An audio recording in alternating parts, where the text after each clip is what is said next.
Hello, everyone. Welcome to the Three Martini Lunch. It's a national virtual networking event. We've done a lot of these. So those of you that are watching for the first time, I just want you to know there is structure to this event, unlike many events out there. And what we're trying to do is, as panelists, is to share our success with people all over the country. And we do so by having a question of the week. And last week at the end of the program, I gave one of the panelists the opportunity to be the person not only to talk about what they do for their tribe and nation, but also to do the question for the week. And this week, we selected Adam Bricker, who is in Canada. Okay, do you see Adam down there? So Adam, first of all, why don't you tell us a little bit about what you do, why you do it, what's your motivation? Talk about yourself a little bit, not just your business. And then tell us what your next question, tell us what the question of the week is and why. And Adam's going to help me a little bit this week to do some follow-up on these questions as I keep the panel moving. Go ahead, Adam. Thanks, Stephen. I hope you guys can hear me pretty well. I'm Adam. I'm from the beach in Fort Lauderdale, but I'm currently up in Canada. That means I'm really flexible in my life, and I enjoy living that way. I went from being a bachelor living on the beach to being married in Canada with 2 new small children. And it's been a wonderful experience for me to shift. I've spent about the last 25 years of my life being a marketing strategist. And so basically, I help people do better in their business, get more clients, be more productive. Basically, there's 2 things I do the most: increase sales and improve profit. And the first one's real simple for everybody to understand because you get more sales, you get more clients. We're all on here. Part of the reason is the incredible disposition of Stephen and Sarah. But the bottom line is we want to increase our bottom line. But I also find out over the years that in increasing sales, sometimes it lowered profits. So I help people increase their profitability as well. The main tool I use now is called the Ultimate Digital Branding Toolbox. And what that is I leverage what all your best clients, your best prospects have. They all have a cell phone. They all have a smartphone. They carry it with them every day. What I do is I put your brand in their hand. That's it. They're looking at their phone every day. You might as well have your business right there. And I do that through a process called Adam Connects. It starts with a digital branding card. It's like a micro website. It pops up right on your phone. It works like an app. And I pair that with a texting service so that you're constantly in contact with people. If you're a small business or if you're a salesperson, it looks this way a lot in business. I need business. I need business. I got business. I got business. I got business. And now you start working on those clients and you stop getting business. So it's this cycle that goes up and down. With my program, it constantly keeps nurturing your follow-ups using text message, mobile marketing messaging to keep people connected to you so that you always are top of mind to them. I don't know about your particular businesses, but if you're in real estate, if you're in insurance, you might meet a lot of people who don't need your business now. They need your business, but they don't need it now. They might need it in a month, 2 months, a half a year, a year. If you stay top of mind all through that period, you're the first one they call. Or somebody else is top of mind. I know, Stephen, you do real estate, and I know you're really real well versed on keeping people in contact with you. But you know the story. You'll run into somebody every once in a while. Oh, I just bought a house. Oh, I just did this. So I make sure that doesn't happen for you. I mean, I think people get the situation like, oh, you're still in financial services? I didn't know that. I thought you probably got bored with that and are doing something else. Or, Norma, you're no longer, I didn't think you were still a coach. I thought you went on and are doing something else. So yeah, you do have to stay really on top of mind. Branding is extremely important. There's some branding experts here on this program, Jenny. But with we emphasize in Rockstar Connect that branding is the most important thing. Mm-hmm. The more well-known you are, the more likely you're going to stay top of mind, the more people that are going to, as the cliche says, like, trust, and use you in business. So that's very exciting about your product. Where can people find out about it? So right here, text Adam, 855-476-4845. You got your cell phone. It's right next to you. Pick it up, send a text message, 855-476-4845. I see Eric's on the call. Hey, Eric, nice to see you. What's up, Adam? Good to see you. So you just pick up your cell phone, put in that number, text Adam, ATOM, and that's what I do for my clients. I gave them these real short, simple keywords so people get connected that way. And I want to make the last thing clear. I don't do branding for companies. I deliver branding into the hands of their clients. So if you're in branding, I want to work with you. I want to help deliver this awesome material, these awesome messages that you have right onto the phones of your clients, ideal clients. Excellent. Before we jump into the question of the week that you're going to provide us momentarily, Adam, I just want to make sure, has everybody had a good week? Is everyone healthy and happy and a little further ahead than they were last week? Doesn't this month look a lot better than last month? Oh, yeah.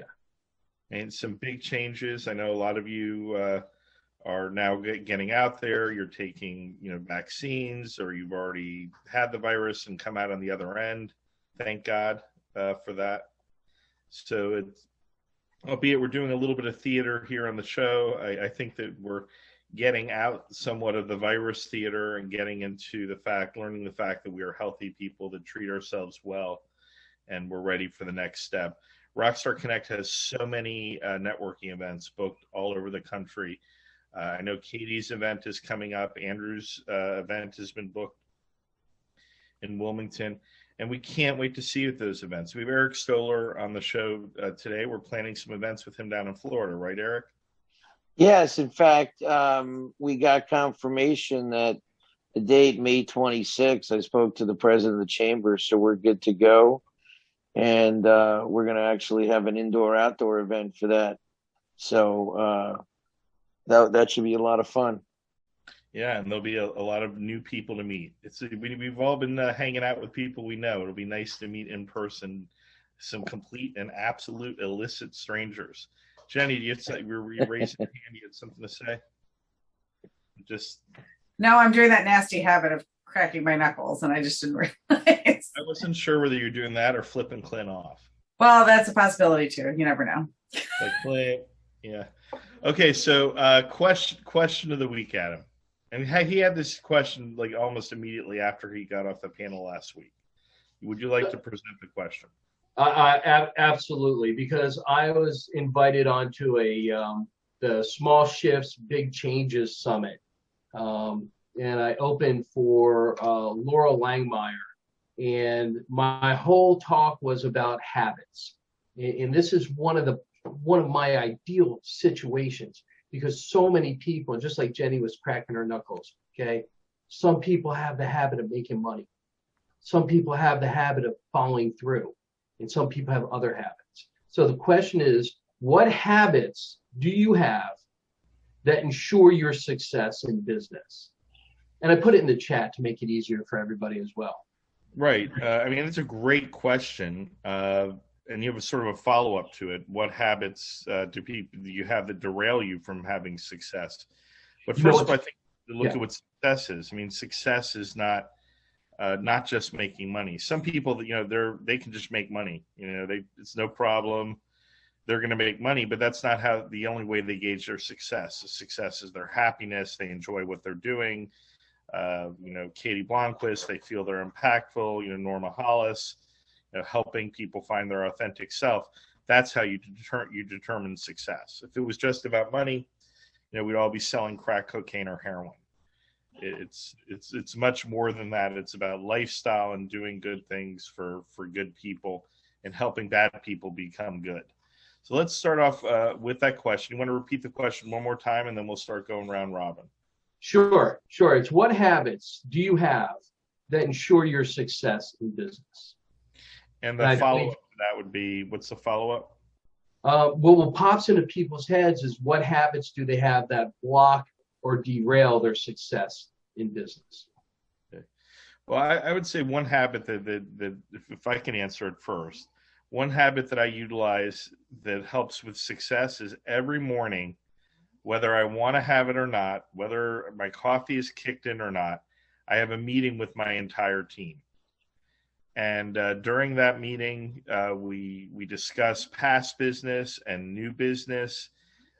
We talk about innovation and set up meetings for additional innovation.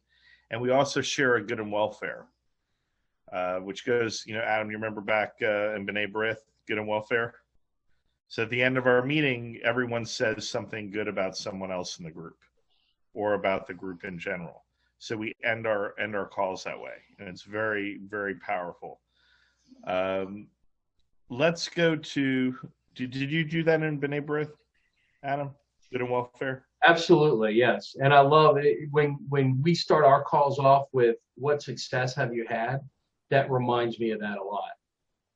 Yeah, it's a terrific thing. What is that success that you had? How have you shared success?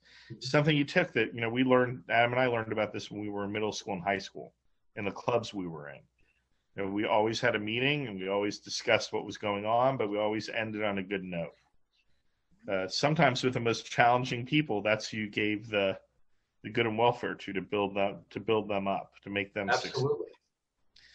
successful. Let's start with Mike Manning in North Carolina. What is your answer to the question? What habits do you have that help you be successful? I have to keep getting out there and do one-to-ones, network. And I found when I decide, oh God, last week I was so busy I didn't get to this, and this. And then I down schedule the following week thinking, oh, time in the office will work. It doesn't work. So, but I have learned not to do 4 one-to-ones in a row because I don't know how everybody else is wired. But by the time I'm done with the fourth one, I forgot what the first one was about and I didn't write any notes down. So I've been trying to give myself about 10 or 15 minutes between each meeting to debrief. And if I need to have an action point coming out of that, but I've found I just have to do one-to-ones and network and keep meeting people, keep talking to people and offering advice, giving away stuff for free and make sure those connections are always there. And I will say this, I came into Zoom, Jenny will know this, kicking and screaming, and it has far exceeded my expectations. Well, that's good. For me, Zoom is like about the worst. Absolutely, positively hate Zoom. Rather do a phone call, hit the targets, have something with an agenda and get it done within Zoom. But I'm glad you have success with it. And because I have to see the face, I got to know you're not on your phone while I'm talking to you. But I just like to see the reactions and if you laugh together, and I need that connection. Good. Well, one of the things, Rockstar Connect was created out of, one of the things it was created out of was my laziness. What do I mean by that? I am a lazy networker.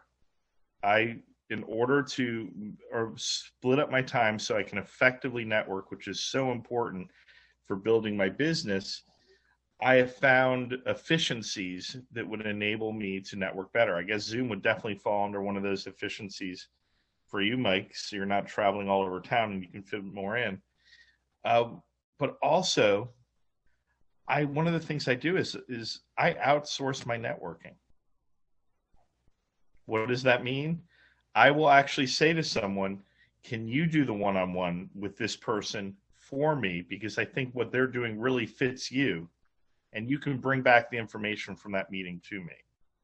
So that way, instead of doing, many one-on-ones, I can do hundreds of one-on-ones in a week, potentially just by pairing the right person together. Have you ever thought of doing something like that, or do you do something like that now? I don't have the team that you do. So, well, everyone in your network is your team. Oh, I get that, but I can't ask Yeah. Jenny to go have a one-to-one with Clint and then report back to me. Sure, you could. Now, Well, not Clinton, because she sees Clinton all the time. But you could say, "Hey, Jenny, I had a brief talk with this guy Adam. I met him in an event. I think he'll be great for your business. I'm going to connect the two of you together and warm introduction, which you are a king at, warm introduction." that's different. Yes. Now that I do regularly, I have no problem with that, but I'm not going to get to know Adam if I don't sit with Adam, in my mind. Okay. Give it a shot. I recommend it. It's an interesting way to do networking and a way to really expand your reach. Is when you do a regular, consistent networking event, you meet hundreds of people, potentially in a month. Thousands through your social media. You can't one-on-one with everyone. It becomes impossible. So it is important to find efficiencies. Adam, do you want to have a follow-up for Mike? Maybe on the second part of the question? I think you already touched on it. What habits do you have that don't, that derail you, in not taking notes at an event or hitting 4 one-on-ones? If that's your habit, that's definitely going to derail you. What other habits do you have that you think would slow down your business? Well, as a solopreneur, it's Trinity and I, but we're basically kind of solopreneurs. The way we operate to a point is systems. We have a podcast and I always edit it on Saturday mornings. So I edit it. I do the Canva image for it. I write the show notes. I post it on Captivate, schedule it for Monday night at 7 p.m. and I'm done. Mm-hmm. So I don't have to wake up Tuesday morning and go, oh crap.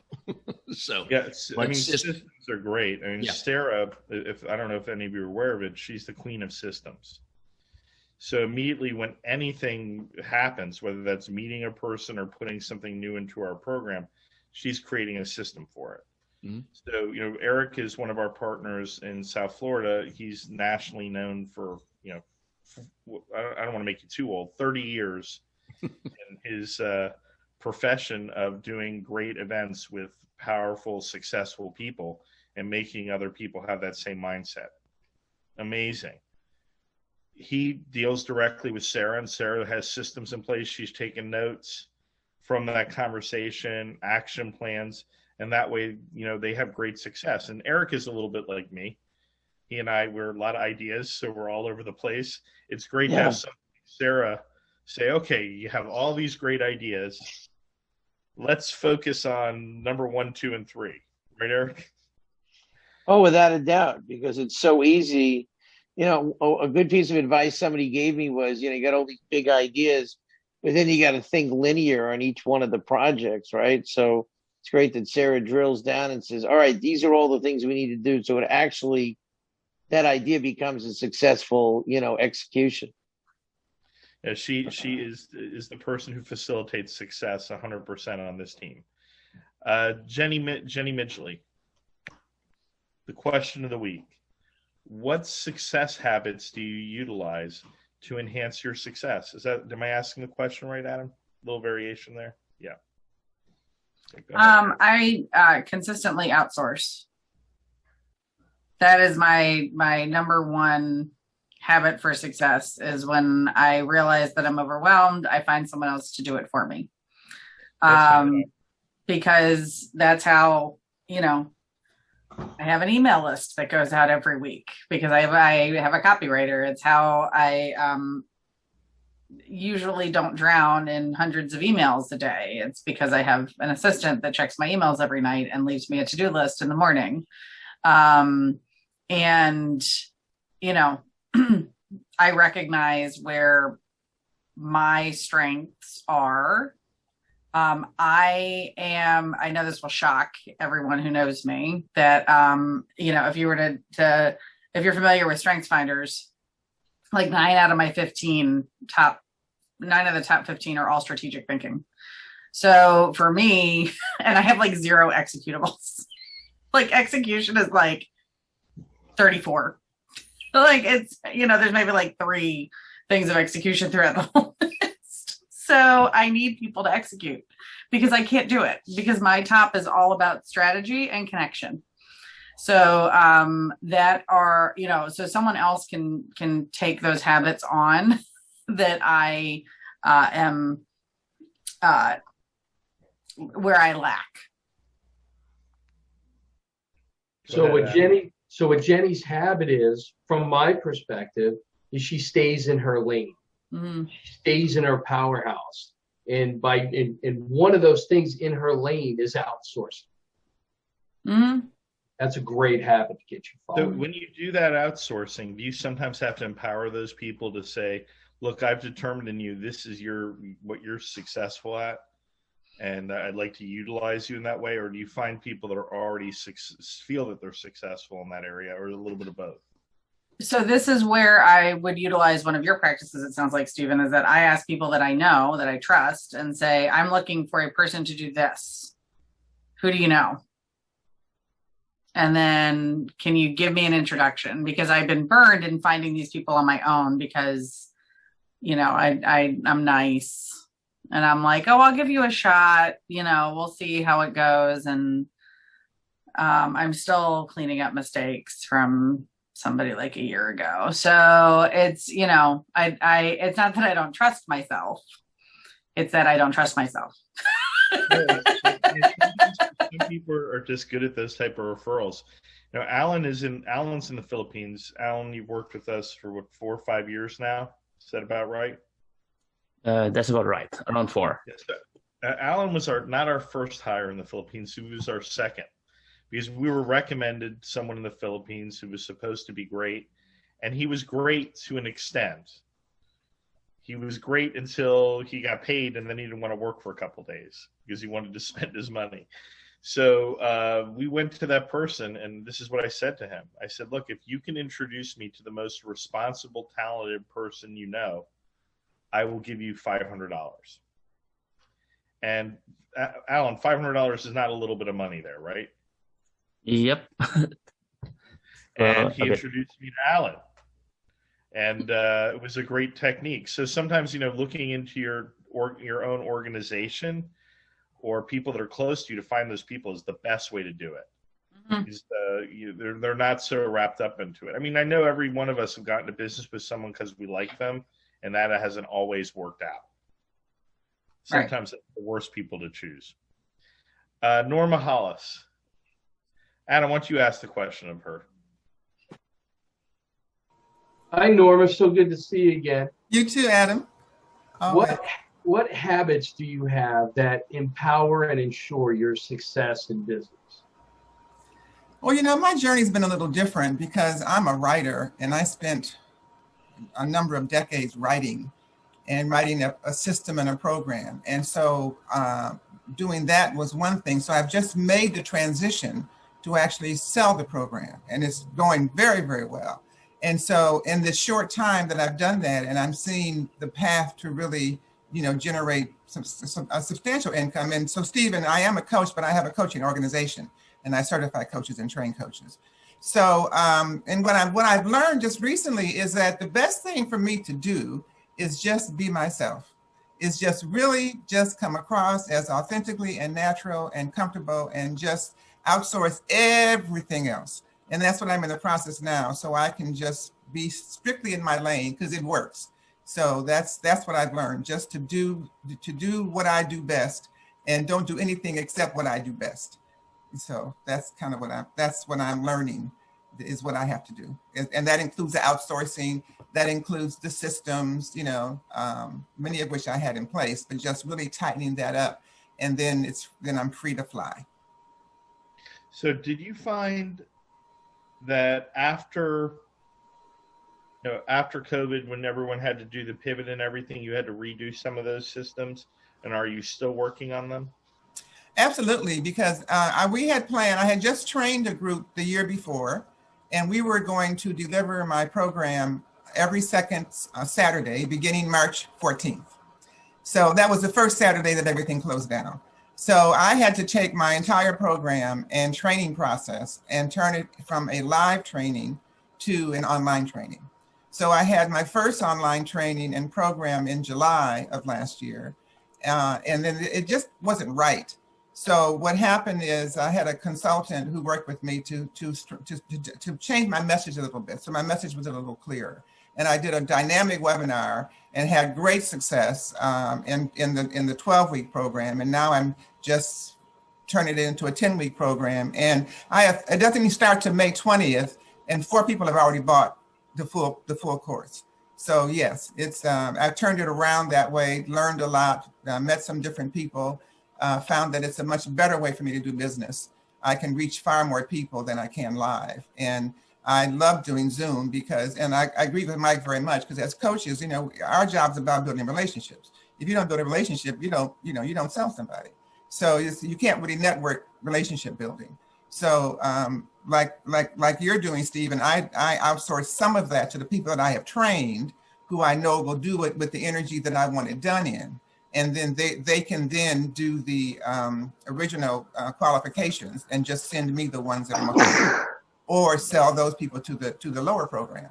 So there's a lot of ways to do it. But the primary thing for us as coaches, especially when we are coaching, is to make sure we build relationships from the very beginning. It's critical. It certainly works too. I mean, for example, Clint is someone who's actively involved in networking, and frequently he'll say, "Hey, I heard you mention this. I think I may have, a solution to that problem. Do you want me to investigate it?" Mm-hmm, mm-hmm. So all of a sudden, just making that statement, whether I ask him to fulfill it or not, he just put some money up in the referral bank. Yeah, right? well, that's so true, to put people around you who really are the smartest and the most responsible, because that way you get the best. Because without the best, then you're worrying about what you outsource, and you have to still oversee it in a way that takes away the whole objective. So making the first choice in the very beginning is absolutely critical, and having the proper legal documents to make sure you're good. So no matter what happens. I think if you were to ask most entrepreneurs or small business owners, what business are they really in? If it really came down to it, it would be the opportunity business. The difficulty is, there are so many opportunities out there. Are those opportunities right for you, or are they going to, as Adam say, derail your process? Mm-hmm. So if some think that out and discuss it, you're going to help them greatly, but you're going to learn from them too. So like Andrew and I had a conversation today, and he was asking me some questions, and I think that I had some answers that stimulated some more questions, but ultimately will create opportunities for the two of us, and opportunities spelt out in dollar signs. Because we've been working together for 3 years. As you work with someone over a period of time, you can refine your ability to read one another, see where you can work with one another, and most importantly, just, translate it to just, from just talking to actual dollars and cents. Adam, you want to touch on what Norma has to say before we move on? I just love the way that she was so in alignment with what Jenny said. They stick it, they stay in their lane. They do what they're great at. They have so much value in what they do, in their habits that they have, that they can afford to pay people to do the things they're not good at. Great habits, ladies. Excellent. Okay, we started talking to you a little bit, Clint. What is your thought on the question of the week? So I have a couple of things that I do pretty daily. So number one, I start off my every day with self-care. So I get up at 5 o'clock in the morning, have a cup of coffee, go to the gym, come home, do journaling, get ready for work. Right. So that's the start of the day. And then, in the business world, in the business side of things, I stay consistent and I stay present in front of my network. And I'm not afraid to lean on my network, because I know what I bring. My value is, just like you said, Stephen, whenever I talk to somebody, I'm thinking of how can I help you, which is a common theme for all of us here, I know. So it's like I immediately try to solve or try to find that person that they're talking about that they need to talk to. And so I don't have any problem leaning on my network. So I think that's a good habit that I've developed over the last couple of years. And I talk to everybody the same way. So I don't talk to the 19-year-old that you saw that just barged in over my shoulder any differently than I talk to you folks. Well, I hope Is that my mic doing some weird stuff there? Okay, so to give an example of how an example of how networking works. So Clint, was it this weekend you reached out to me, or was it on Friday? Yeah, this weekend. Yeah. He met someone who has a licensed a license as a loan officer who's looking for a position, who's having difficulty because of his age. Yeah, 19-year-old kid.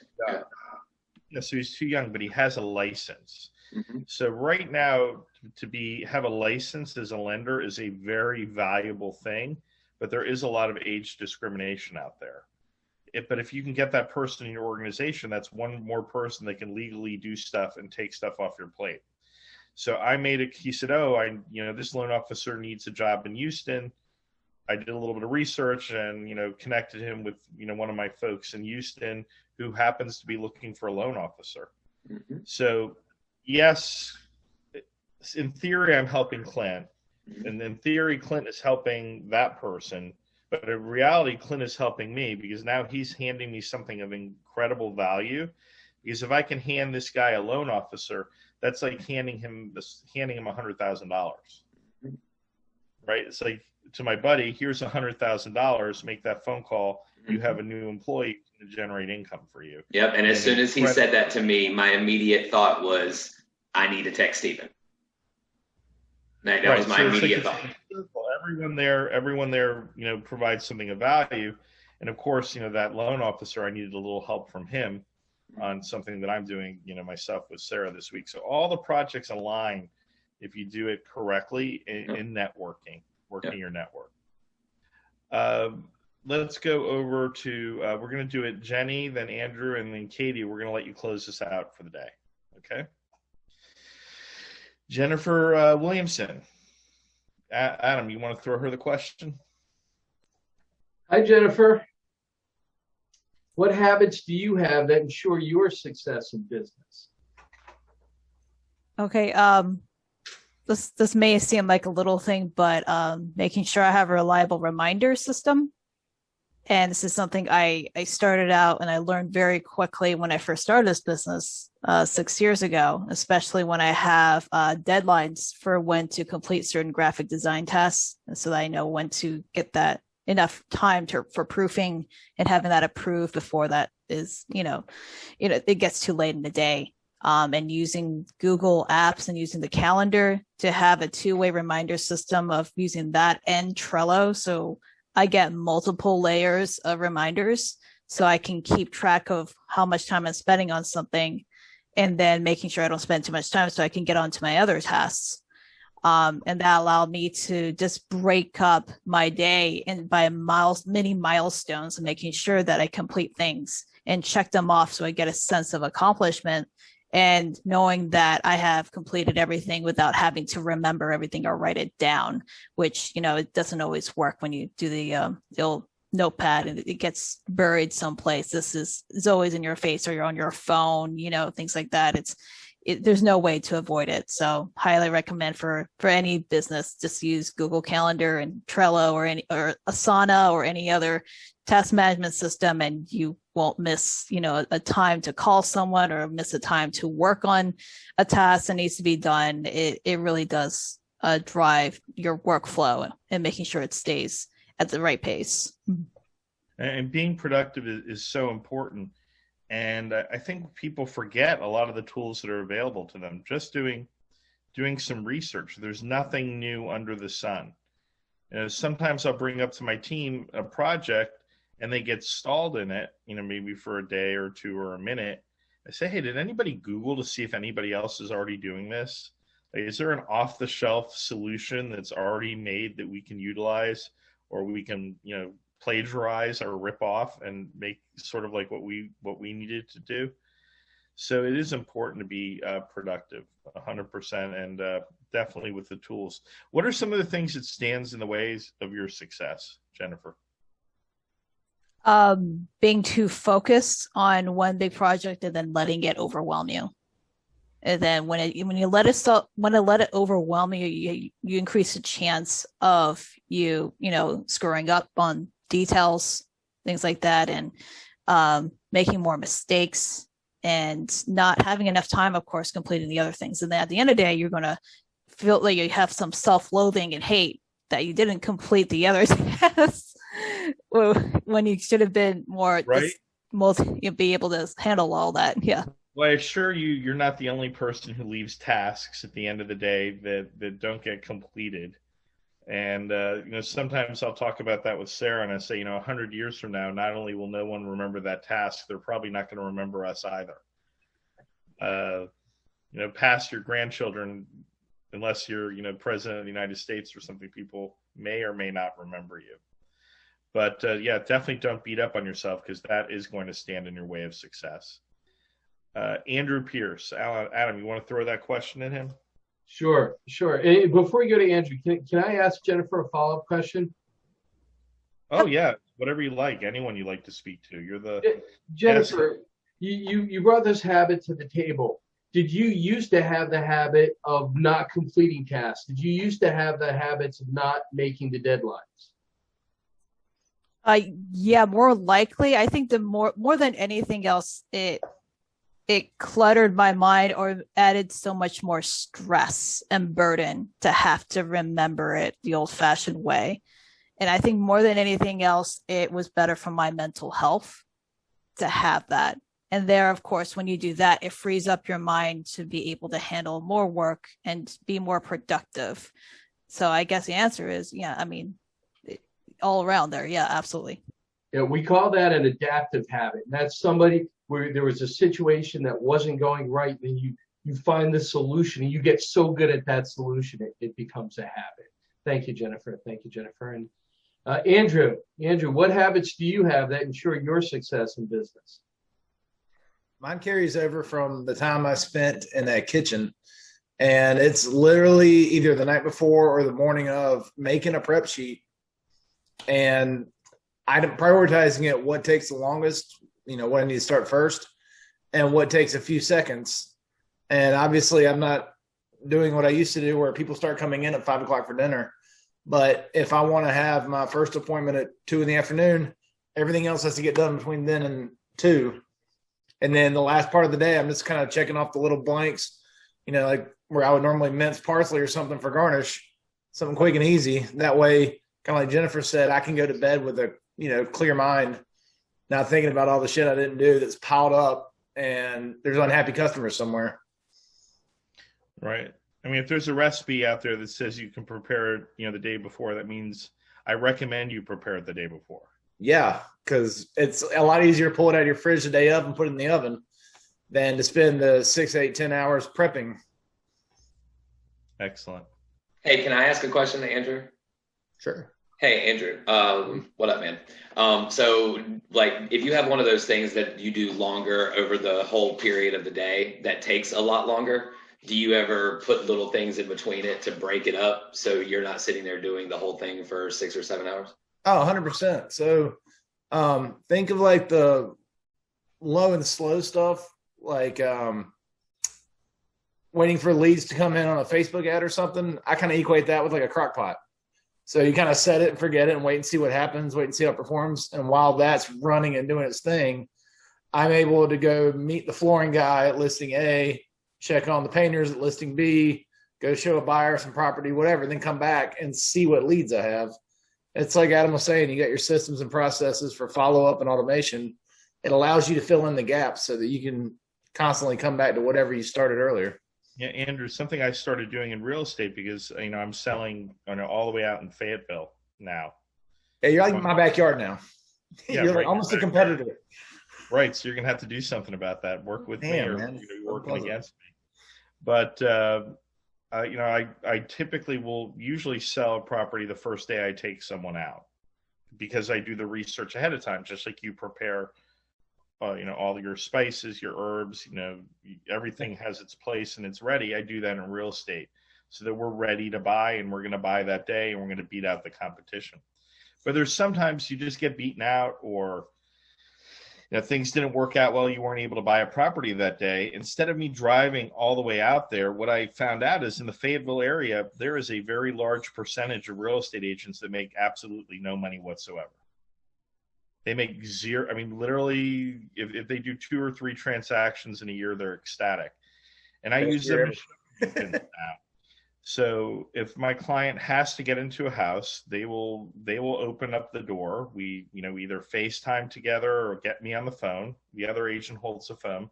I pay him $50 to open the door and $25 for every door open after that.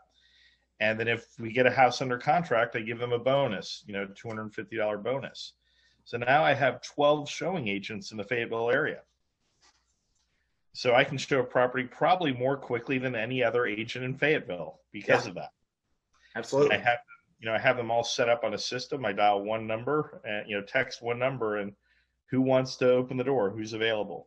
Yeah, and it goes back to what you said earlier about being lazy. If you want something done efficiently, hand that task to the laziest person possible, because they will go straight from one point to the other. They will not go and take a meandering path.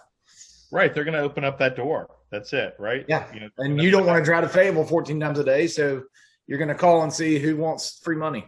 As enjoyable as the ride is, I definitely don't want to drive out there 14 times a day. Gas has gotten a little more expensive. That'd be horrible. And my clients appreciate it because as much as they want to work with me, they also want to see the workings of a team. It's like, what if, in the middle of my transaction, Stephen was to get COVID? Are things going to carry on? Of course it will, because there's Sarah and there's the people in the Philippines and our employees in the United States and now our showing agents in Fayetteville. And I'm going to duplicate the same thing here in Wake County and get showing agents as well. Only 20% of real estate agents make enough money to live on real estate. So there's a lot of them out there that definitely want the experience of transactions and definitely want some moolah. 100%. Before we move over to Katie,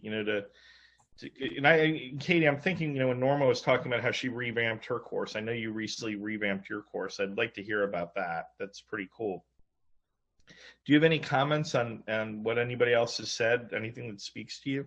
I mean, I agree with a lot of what everybody's saying, like a lot of like the networking things. And, I think as entrepreneurs, we all kind of like fall into a lot of these categories. Like we all kind of have the same habits and we kind of all have a lot of the same things that will prevent us from, like hold us back. Like I'm sure we can all agree, like social media, like how often do I sit here and and I'll start looking at my phone before I know it, like a half hour's gone by and I'm like, oh my God, I have to put it away. Like it's preventing me from, doing what I have to do. And I'm sure, we can all attest to that. It's harder to do that when you're in an office with a cubicle and everyone can see what you're doing. You can't just like start looking on your computer at like Facebook for as long because you'll be caught. So, I think as an entrepreneur, we just kind of fall into a lot of these similar things, habits, whether they're positive or negative. But my main positive is getting in front of people, which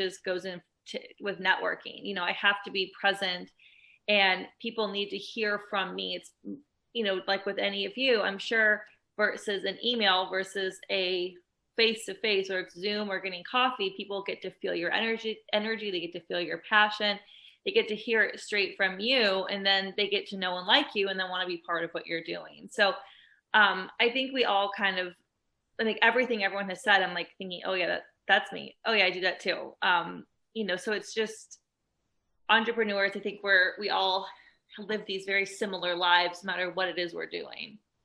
Yeah, I think that's great. First of all, that you identify yourself as an entrepreneur. I don't know if you always have. Oh, I have always.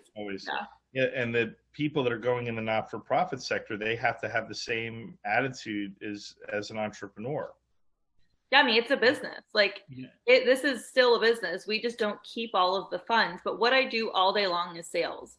I mean, I'm still asking people for money. It's cool. It's like, I mean, it's so much the exact same thing. It's the only difference is a few of our like taxes and rules are different, and we don't keep the any extra funds. But it's still a business. We do still pay taxes, which is a big misconception. People think nonprofits don't. We pay a ton of taxes, and we still have, HR. I mean, I don't because I'm a one-man show like a lot of you are. But when you start expanding and building, you have to have structures in place, just like a regular business. And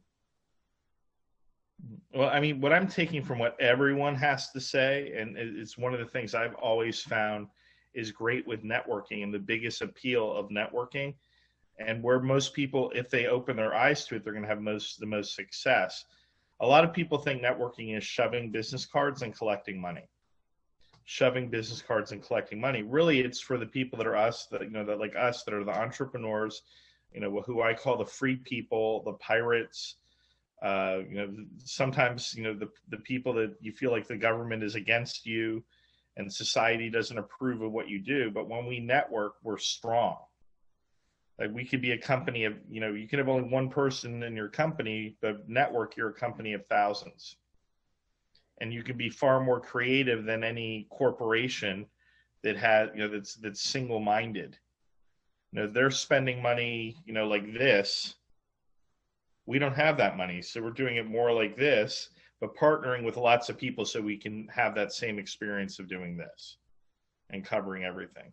So that's the beauty of networking. I think it's very important for success. So Adam, it was your question. So what are your thoughts today from this, or is there any more questions you'd like to ask the panel? Well, I certainly like to share a lot of there's two different kinds of habits, the ones we create deliberately and the ones that just showed up automatically. No matter what we do, it's putting our brain on autopilot to make things easier. And the number one habit that I have cultivated in my life that ensures my success in business is happiness. I've created joy and happiness in my life as a habit.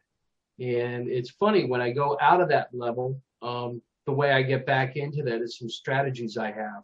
But it's such a powerful differentiator when I'm meeting with people, whether it's one-on-one, business, personal, follow-up, or in groups. The joy and the happiness can be felt around, and it attracts a certain amount of people to me, and it actually repels people who don't enjoy joy and happiness. Well, that's fine. You need them out of your space anyway. Yeah. I'm not somebody people come and complain to all the time because it doesn't vibrate with me. So it's a really interesting habit that I cultivated on purpose, and it just really ensures a lot of success. And yeah, I wanted to share that with everyone. So I wasn't sure if that was something you cultivated, or that's something you've always had. You identified it, and you wanted to go with that habit. And no, that's an adaptive habit. It was from a dark period of my life that happiness was hard to come by, and somebody told me it was a choice, and I'm like, well, I don't want to use that expression on this Facebook broadcast. But when I realized happiness was a choice, I made the choice. And then I made the choice so often, it became a habit. I mean, sure, there's some people that love to be miserable. I mean, that's and it's their choice frequently. I mean, Sarah and I would say in the last 7 months, we doubled down on happiness and joy. Mm-hmm. Yes, absolutely. And because of that, we've had tremendous success, because it's intoxicating and attractive to other people in our sphere of influence. They want to be around that. And it's more living in the moment than any product you may produce. There's certainly things that Jenny, you're proud of that you've produced, but I mean, more so your happy family life, your friendships, your children.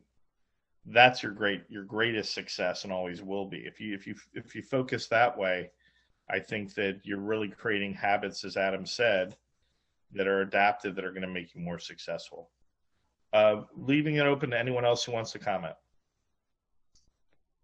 I do want to say, I put it in the comments, but just so that it's saved out there, there's a really great book called To Sell is Human by a gentleman named Dan Pink.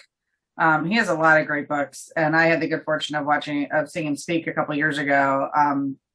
And the whole premise is about how negotiations and selling is all a part of the human condition, right? You want to get your kids to eat their vegetables, you got to sell them on it. You want to bring somebody on board to get buy-in to your idea for whatever, you got to sell them on it. You want to have somebody use your product or service, you got to sell them on it. So when you accept that